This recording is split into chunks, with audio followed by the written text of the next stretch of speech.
Hello, what's up mga katubo? Nandito naman kami para mag-yarning ng CI Spygot cast iron. Bakbaka na naman. So, ito nga pala yung pinapabrikit namin. 300 na CI Spygot. Madami ang pukpok na naman to mga katubo. So, yan nga pala yung nilalagay namin mga katubo. Yan yung hukom.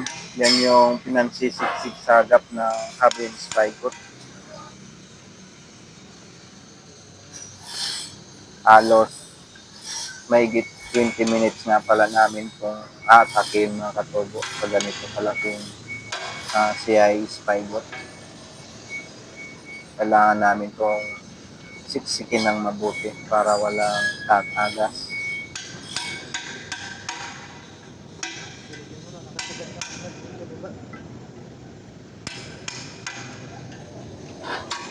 So bali ganyan pala ang paglagay namin ng upo mga katubo kung paano namin siksik sa loob yung upo.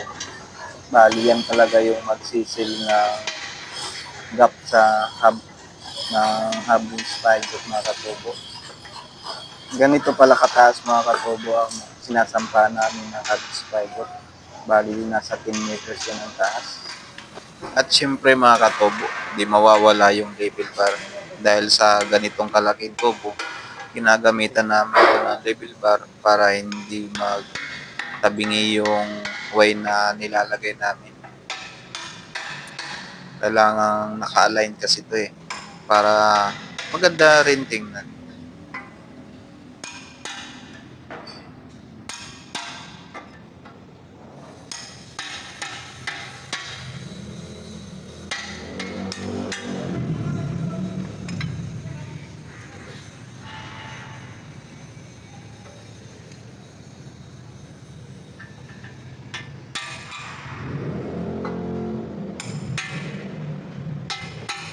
Ano inyo?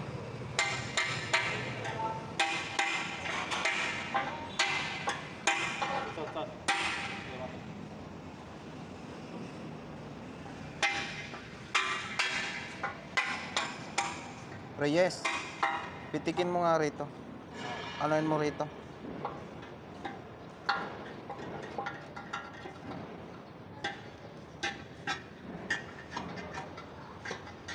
Tingnan mo mabuti ha, mamaya mabali.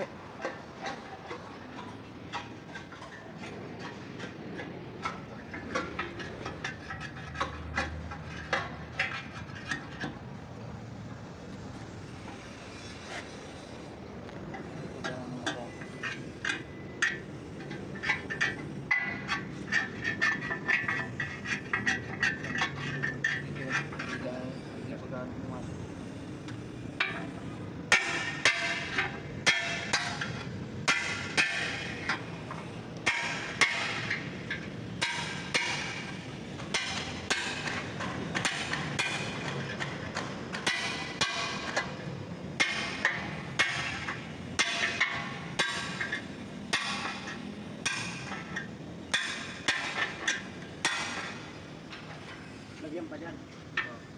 Ilalim sa ilalim pa.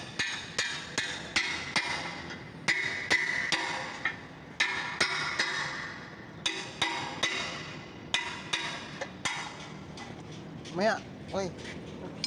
Ibaon mo muna to. Huwag mo pasukan ng pasukan. Ibaon mo muna ito. Hindi naman ito sa zero. Sagad niyo muna bago niyo saksakan ng saksakan. Sige. Walang laman yan sa sa loob.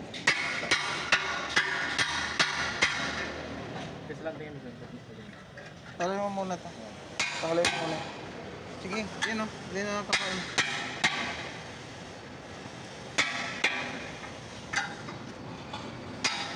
Walang laman yan sa dulo. Kasi yung paano mo?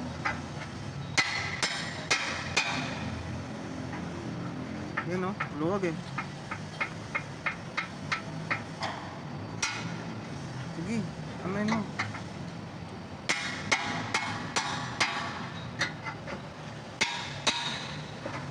Tara, may meron tayong isa pang ano eh. Maiksi eh.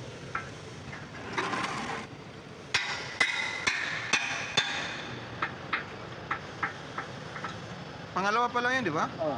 O di, bakit? Kulang sa siksik. Tara, hindi na magkasya ano eh. Kaya pa yan? Hindi na kasya yung ano natin eh. Saan ka na ba? Silalim, silalim.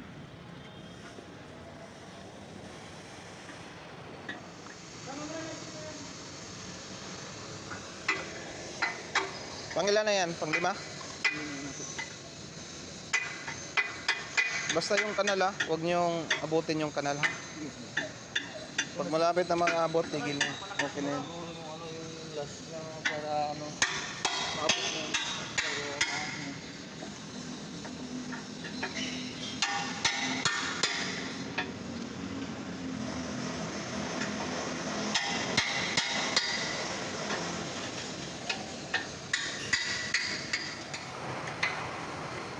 Pantayan. So, bali, pag natapos na nga namin atakihin yung mga katubo, ay final namin ilalagay ang epoxy. Bali, yan yung last na ilalagay namin para hindi magkaroon ng tagas yung joint ng carbon spine.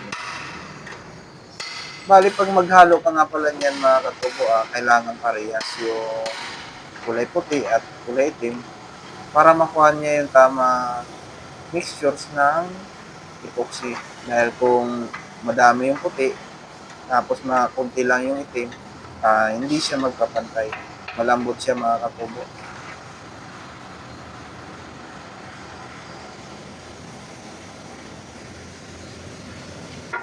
Okay na to. Okay na. Ano na lang to? Siksik na lang yung mga...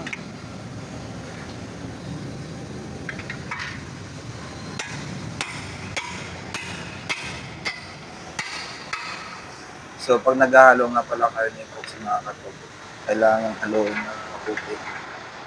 Huwag niyong tamaran kasi hindi niya makukuha talaga yung tamang tigas ng epoxy. Kailangan pantay yung kulay niya. Karamihan kasi tamad maghalo. Magiging gawang sibra yung kulay niya. Pagdating ng oras, marupok yung epoxy. Hindi niya talaga nakukuha yung tamang tigas niya. Tamang Gawin mixture. mabuti, yung puti-puti pa. Kaya kailangan matyaga kayo sa paghahalo ng epoxy.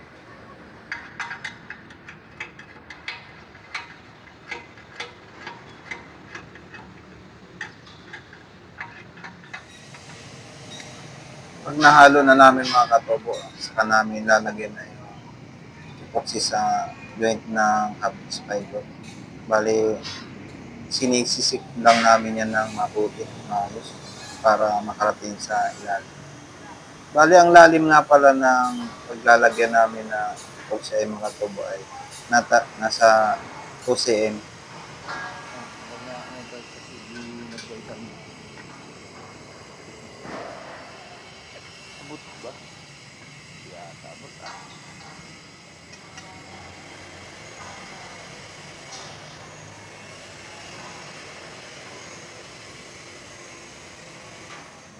Yan yung final na nilalagay namin sa joint ng hubs fiber mga katobo.